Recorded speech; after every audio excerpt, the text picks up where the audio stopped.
presenting a simple dish with malunggay, healthy and yummy. Diba?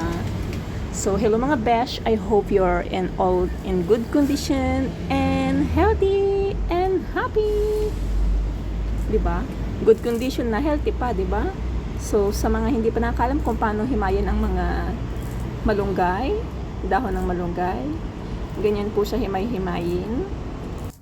And then, pagkatapos kong mahimay-himay lahat, hinugasan ko muna siya bago ilagay sa freezer. Para pag ready to add na pag magluluto ako ng gulay. That's it. I hope you learned something.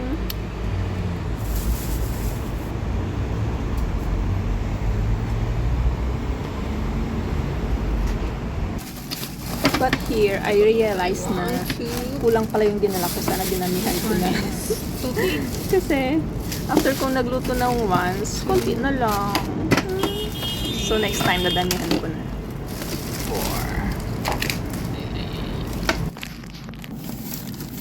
4. Dapat pala dinamihan ko yung dinamihan ko sana yung baon ko na malunggay. Ito na lang pala. Isang pack pa lang yung naluluto ko. Ayan. And this is the bunga ng malunggay. Hindi ko pa siya nababawasan. And what's this? Yung bangus. And this is the kaling. The dried fish. And so, that's it. Magdala din kayo ng malunggay for healthy life.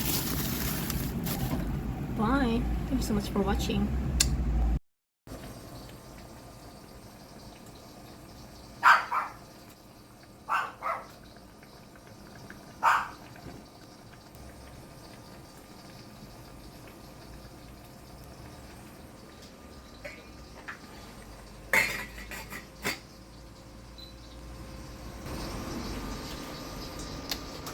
Tumatahol.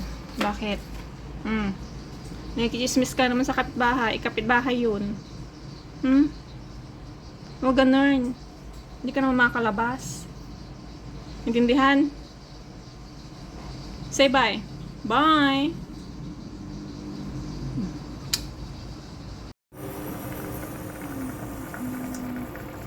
Yummy. Healthy. With bangos.